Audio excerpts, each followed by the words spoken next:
श्री सीताराम, राधे श्याम। अभी जो new topic है हमारा वो है ब्रह्म मुहूर्त में क्या ऐसे बेनिफिट होते हैं इंसान को जो उसके लिए बेनिफिशियल होते हैं। ठीक है, तो उस पे बात करेंगे कि जो लोग इस ब्रह्म मुहूर्त में सोए रहते हैं उनके लिए क्या नुकसान रहते हैं, वो भी इसमें डिस्कस करेंगे। पहले तो पता होना चाहिए ब्रह्म मुहूर्त है क्या और ये ब्रह्म मुहूर्त शब्द क्यों आया है और इसका क्या मतलब क्या है। ब्रह्म मुहूर्त का मतलब है ब्रह्म में जो भी चल रहा है, जो भी इस पूरे यूनिवर्स में चल रहा है वो सब शांत होता है। इस समय में मनुष्य भी सोए होते हैं, भूत पिशाच भी सोए होते हैं और इस वक्त में सिर्फ भगवान जो है वो उठे होते हैं। और कहते हैं कि जो इस वक्त में भगवान को जितना ज़्यादा स्मरण करता है, जागरण करता है, भगवान तक उतनी ही जल्दी उसकी अर्जी लग जाती है। चाहे आप ऐसा दाम से सुन के आओ, चाहे ग्रंथों में सुनो, सेम ही मिलेगा। और क्या रहता है, जैसे कि अभी हम मार्केट में जाते हैं, कितना रश रहता है। आप दिन में चले जाओ, रश ही रश रहेगा। और अगर आप रात में जाओ तो वहाँ पर कुछ भी नहीं होगा, दुकानें भी बंद होगी। कहीं भी चले जाओ किसी भी टाइम, सेम वैसे ही रहता है। आप ब्रह्म मुहूर्त में किसी भी देवता को, किसी भी देवी को, किसी भी आराध्य को कम से कम समय में खुश कर सकते हो अपनी आराधना से, भक्ति से, भाव से।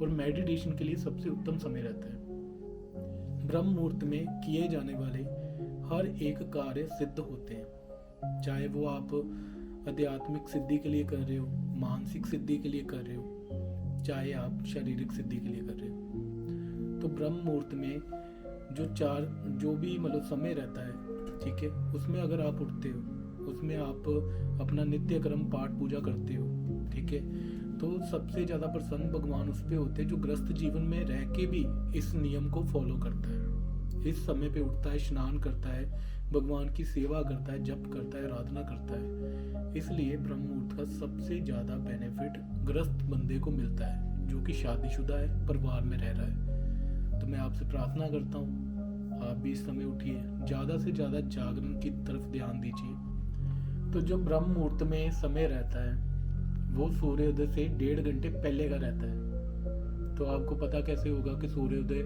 कैसे हो रहा है, क्योंकि सर्दियों में लेट आता है सूर्य, गर्मियों में आ जाता है टाइम से। तो मैं आपको सीधा सीधा बता देता हूँ, आपने 4 बजे से 5:30 बजे के बीच में उठ के अपना तप, जाप, स्नान जो भी करना है वो शुरू कर देना है। उसके बाद ही अपनी दिनचर्या शुरू करें, जो आपके कर्म है वो आप करें, ठीक है, पर इस टाइम में उठने का कष्ट जरूर करें। और एक और बात बताता हूँ, जो इंसान सूर्य उदय से भी बाद में भी सोया रहता है, ठीक है, ब्रह्म मुहूर्त में तो वो उठता ही नहीं है। पर मैं एक और ये चीज का क्लेरिफाई कर देता हूँ। शास्त्रों में लिखा गया है ब्रह्म मुहूर्त में ना उठने वाला जो इंसान है उसके जो भी पुण्य कर्म है वो भी क्षीण हो जाते हैं, नष्ट हो जाते हैं।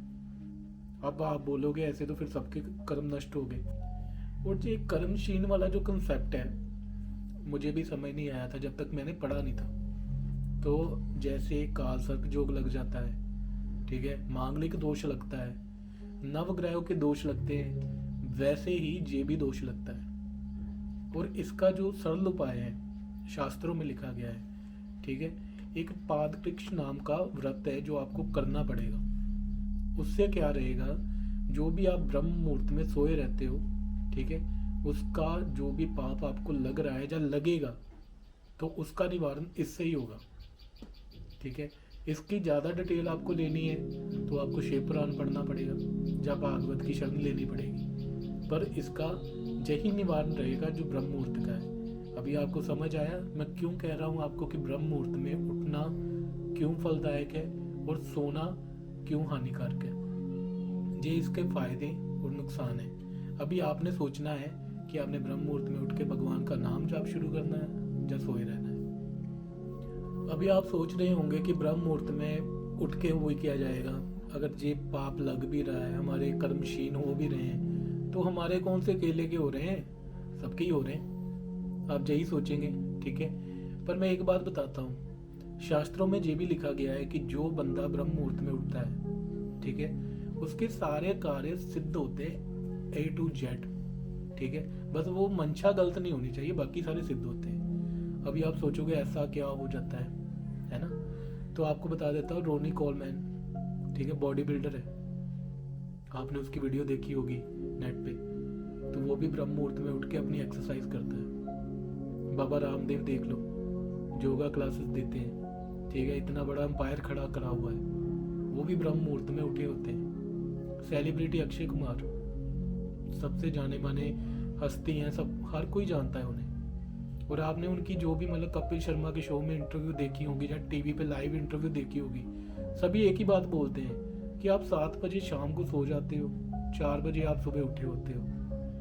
तो उनकी बातें आप खुद ही सुन लीजिएगा, मैं बोलता भी अच्छा नहीं लगूंगा क्योंकि आपको लगेगा सिर्फ वीडियो बनाने के लिए कंटेंट है, बट नहीं, ये फैक्ट है। जो भी ब्रह्म मुहूर्त में उठता है, जो भी कार्य करता है, वो सिद्ध होता है। तो मैं आपसे भी प्रार्थना करता हूँ, अगर आपने भी कोई लाइफ में एम रखा हुआ है, ठीक है, या कहीं पर पहुँचना चाहते हो, कुछ अचीव करना चाहते हो, तो आपको भी ब्रह्म मुहूर्त की निद्रा त्यागनी ही पड़ेगी, एफर्ट करने ही पड़ेंगे।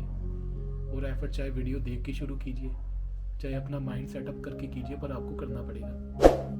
और पूरी वीडियो देखने के लिए थैंक यू सो मच। और मैं आशा करता हूँ आगे भी आप मेरे ब्लॉग देखते रहेंगे, अगर आपको अच्छे लगते हैं तो। श्री सीताराम।